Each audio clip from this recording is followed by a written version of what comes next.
Good morning students. तो बेटे आज की क्लास स्टार्ट करते हैं। तो आज हमें क्या पढ़ना है, कंस्ट्रेंट्स एंड एक्सेसिबल स्टेट्स, कि कंस्ट्रेंट स्टेट्स क्या होती है और एक्सेसिबल स्टेट्स क्या होती हैं। देखो, कंस्ट्रेंट्स का जो मतलब होता है ना, वो होता है रेस्ट्रिक्शन कि हमारा कोई भी सिस्टम ऑफ पार्टिकल्स है, ठीक है, कोई सिस्टम है जिसमें बहुत सारे पार्टिकल्स हैं, उन पार्टिकल्स पे कितनी रिस्ट्रिक्शंस हमारी अप्लाई हुई हैं उनको बोलेंगे कंस्ट्रेंट्स। एक्सेसिबल स्टेट्स क्या होती हैं, अगर तो हमारी ये जो कंस्ट्रेंट वाले पार्टिकल हैं उन स्टेट्स में एग्जिस्ट कर जाते हैं तो वो होती है एक्सेसिबल स्टेट्स, और कंस्ट्रेंट लगने के बाद वो अगर स्टेट्स में एग्जिस्ट नहीं कर पाते तो वो होती है इनएक्सेसिबल स्टेट्स। ठीक है, ये इनका मीनिंग था। अब इनकी डेफिनेशंस लिखेंगे। तो भैया अब हमें इसकी डेफिनेशंस लिखनी है, तो इसकी डेफिनेशन क्या होगी, it is restriction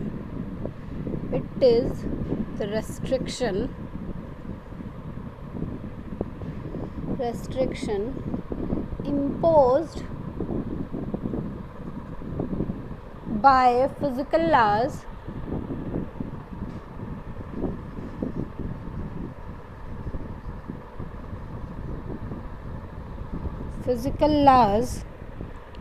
on distribution of particles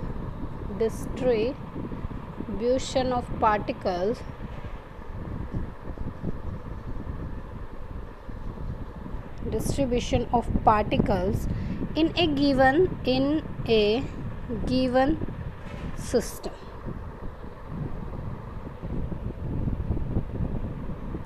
अब वो जो सिस्टम है उसके अपने कुछ कंपार्टमेंट्स होंगे, वो जो सिस्टम को कंपार्टमेंट्स में या स्टेट्स में डिवाइड किया गया उन्हें हम बोल देंगे सेल। अमंग सेल्स, सेल और ये जो सिस्टम है कंप्लीट जिसमें लाई करेंगे उसे हम बोलेंगे फेस स्पेस। इनके बारे में अभी हम डिटेल में बात करेंगे, ठीक है, अभी इतना समझ लो। तो उन्हें हम क्या बोलेंगे, phase space. Cells in phase space are called constraint of the system, are called constraint of the system। इतनी बात क्लियर हुई। ये होता है किसी भी सिस्टम पर रेस्ट्रिक्शन या कंस्ट्रेंट लग जाना। अब मान लो हमारे पास सिस्टम है, ठीक है, उसमें जितने भी मान लो n पार्टिकल्स हैं, तो ये तो कांस्टेंट होंगे, ये क्या हो गए, नंबर ऑफ पार्टिकल्स, ठीक है। अब हमने मान लिया ये n पार्टिकल्स को हम r सेल्स में डिस्ट्रीब्यूट कर रहे हैं, ठीक है, n पार्टिकल्स को r सेल्स में डिस्ट्रीब्यूट कर रहे हैं। तो कैसे डिस्ट्रीब्यूट कर सकते हैं, n1 n2 और कहाँ तक, nr तक डिस्ट्रीब्यूट कर सकते हैं। अब हमारे पास इस पर कंस्ट्रेंट क्या रिक्वायर हो सकती है, कंस्ट्रेंट लग सकती है I = 1 to r ni, यही लग सकती है। यहाँ पे I की वैल्यू मैं पुट करती जाऊँगी और जो भी उन पर रेस्ट्रिक्शन अप्लाई होगी वो उस पर मूव करते जाएंगे, ठीक है। इसका मतलब यहाँ से क्या आ जाएगा, I की वैल्यू मैं n तक पुट कर दूँ तो मेरे पास क्या आएंगे, कैपिटल N, जो कि अपना क्या है, total number of particles,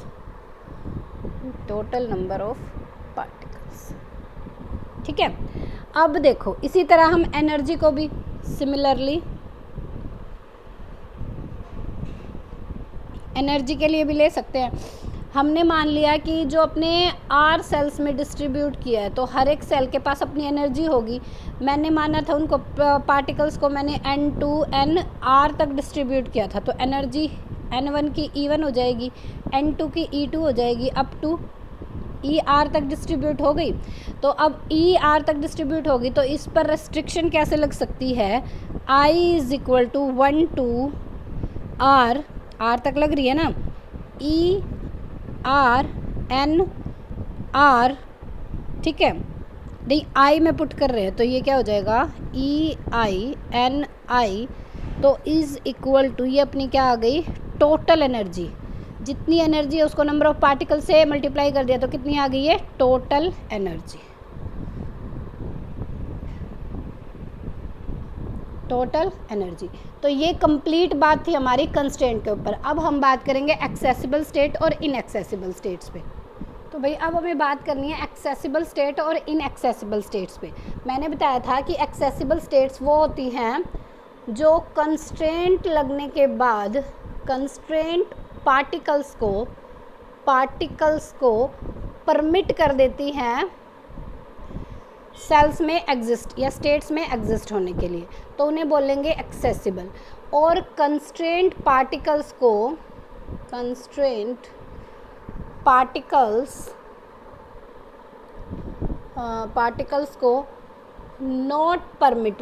not permit नहीं देती है, तो उन्हें बोलते हैं inaccessible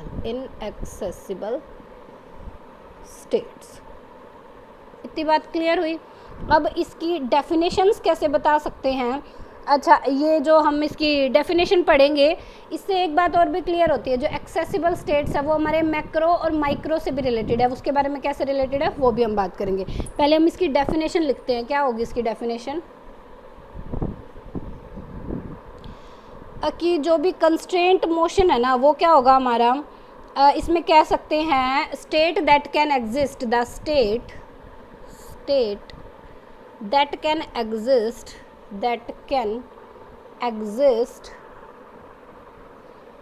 in the light of the given constraint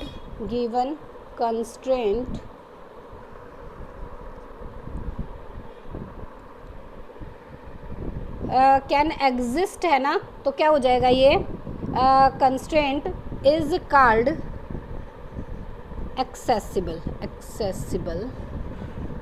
states. और अगर आ जाए can not exist in the light of the given constraint is called inaccessible states।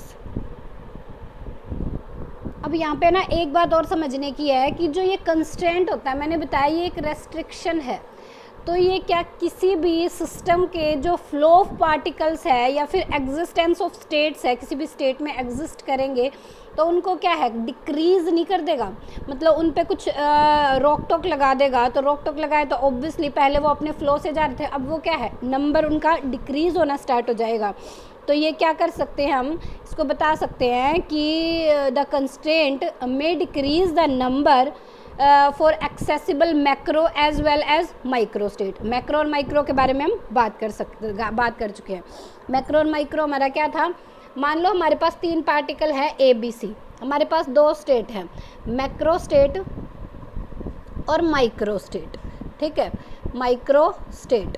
ठीक है, और हमने बताना है इनको हम 2 सेल्स या 2 कंपार्टमेंट्स में डिवाइड कर रहे हैं ऑफ इक्वल साइजेस। ठीक है, तो मेरे पास क्या हो जाएगा, एक तो मैं पहले कंपार्टमेंट में तीनों को, एक यहाँ पे हमारे पास एम्प्टी रह जाए। ठीक, इतनी बात हो सकती है। एक क्या हो जाए हमारे पास ए बी सी, यहाँ पे हो जाए ए बी सी, यहाँ पे आ जाए बी सी, यहाँ पे आ जाए ए बी, यहाँ पे आ जाए ए सी और यहाँ पे आ जाए ए बी। ठीक है, ये हो सकता है। या फिर हमारा ए बी सी इसमें आ जाए और इसमें आ जाए बी सी, इसमें आ जाए ए सी, इसमें आ जाए ए बी। ठीक है, या फिर अपना इसमें 0 आ जाए, ए बी सी आ जाए। ठीक है, तो इसके लिए मैक्रो कितनी थी 3 और 0, इस तीनों के लिए मैक्रो इन यहाँ तक, इन तीनों के लिए मैक्रो अपनी कितनी थी 2 और 1, इनके लिए मैक्रो कितनी थी 1 और 2, और इसके लिए मैक्रो कितनी थी 0 और 3। अब इनकी फ्रीक्वेंसी भी इसी हिसाब से जा रही थी। फ्रीक्वेंसी देखो 1 टाइम आया है, फ्रीक्वेंसी 1, ये 3 टाइम आए तो फ्रीक्वेंसी 3, अगेन इसकी भी 3 और इसकी क्या हो जाएगी 1। ठीक है, ये हम बातें पहले कर चुके हैं भाई। तो ये थी अपनी मैक्रो और माइक्रो स्टेट्स। यहाँ से हम एक बात और भी बता सकते हैं कि अपने पास जो प्रोबेबिलिटी है ना माइक्रो स्टेट की, उसको हम एक्सेसिबल स्टेट भी बोल सकते हैं। देखो प्रोबेबिलिटी ऑफ माइक्रो स्टेट, कितने यहाँ पर एग्जिस्ट कर रही हैं उस स्टेट में या उस सेल में, वही तो अपने पास है माइक्रो स्टेट। तो हम क्या बोल सकते हैं कि probability of micro state is equal to total number of accessible state. ठीक है, तो इनएक्सेसिबल स्टेट की क्या हो जाएगी, इनएक्सेसिबल स्टेट की हो जाएगी जो हमारे माइक्रो या मैक्रो में एग्जिस्ट नहीं कर रहे हैं। जैसे यहाँ पर देखो इनएक्सेसिबल स्टेट्स में ये एक्सेसिबल की है तो यहाँ पे 3 होगी प्रोबेबिलिटी, यहाँ पे इनएक्सेसिबल है, यहाँ पे एक भी पार्टिकल नहीं है क्योंकि ये उस रेस्ट्रिक्शन को अलाउ नहीं कर रहे हैं, तो यहाँ पे क्या है उसकी प्रोबेबिलिटी 0 हो गई। ठीक है, इतनी बात तुम्हें यहाँ तक क्लियर हुई। तो भाई अब हमें करना है distribution of n particles in 2 equal size के जो बॉक्सेस है या कंपार्टमेंट्स हैं उनमें हम n पार्टिकल्स को कैसे डिस्ट्रीब्यूट करेंगे। देखो हम पहले भी बात करके आए हैं, n हमारे पास पार्टिकल्स हैं। ठीक है, कितने कंपार्टमेंट्स में या कितने बॉक्सेस में डिस्ट्रीब्यूट करना है, 2।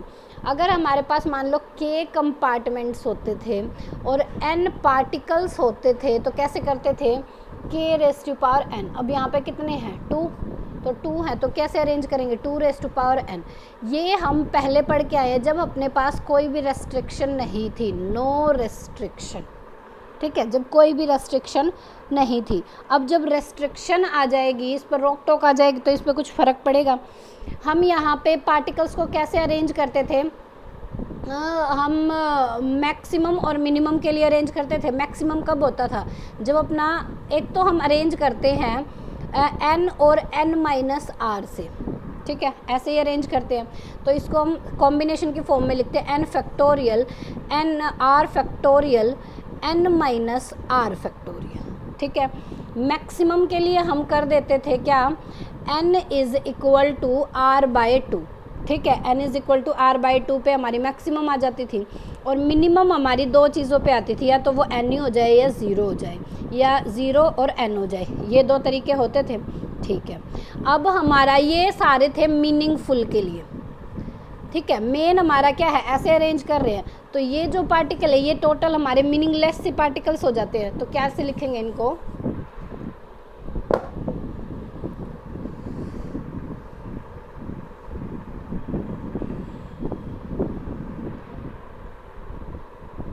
अपने पास क्या है, मान लो r पार्टिकल है, अरेंजमेंट मैंने क्या बताया था, उनकी फैक्टराइजेशन कर देंगे। तो अरेंजमेंट का ये तरीका हो गया। n-r पार्टिकल हैं, इनके अरेंजमेंट का तरीका n-r फैक्टोरियल कर देंगे। ठीक है, अब अपने पास है टोटल नंबर ऑफ मीनिंगफुल के लिए, मान लो जो अपना मतलब बनता है इस पूरे का, ये बन गया n-r। अकेला में फैक्टोरियल, अकेला में ये ले लो तो इसका कोई मतलब नहीं होता। तो हमें यहाँ पर यही बतानी है कि टोटल नंबर अपने कितने बनते हैं जो मीनिंगलेस भी हैं और मीनिंगफुल भी हैं, यानी कि टोटल अरेंजमेंट, जो टोटल अरेंजमेंट होगी उसमें मीनिंग वाले भी आएंगे, विदाउट मीनिंग वाले भी आएंगे। तो क्या लिखेंगे,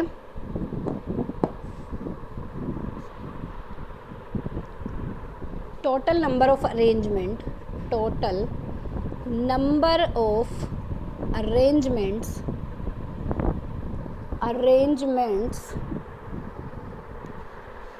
is equal to total number of arrangement, number of meaningful, number of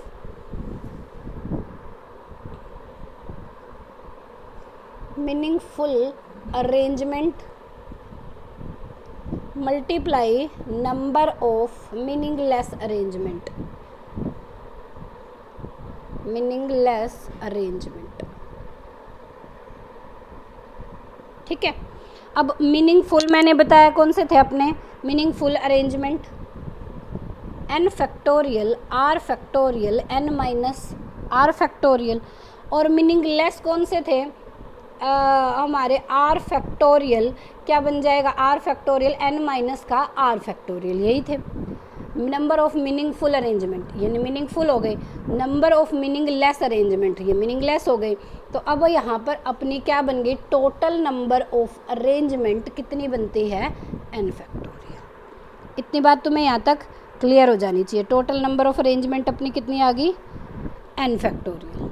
अब इन पार्टिकल्स के लिए हम कुछ मैक्रो स्टेट भी लिखेंगे। मैक्रो स्टेट की प्रोबेबिलिटी क्या लिखेंगे, तो probability of macro states is equal to, तो प्रोबेबिलिटी क्या हो जाएगी मैक्रो स्टेट्स की, मैक्रो स्टेट क्या क्या हो सकती हैं, आर और n माइनस आर, यही दो हो सकती हैं, ठीक है। तो अब अपने पास क्या, ये हम पहले भी पढ़ के आए, number of micro state divided by thermodynamic probability. Thermodynamic probability क्या होंगी, कितने number of micro state macro state में एग्जिस्ट करते हैं, ठीक है। तो इसे हम लिख सकते हैं number of micro states in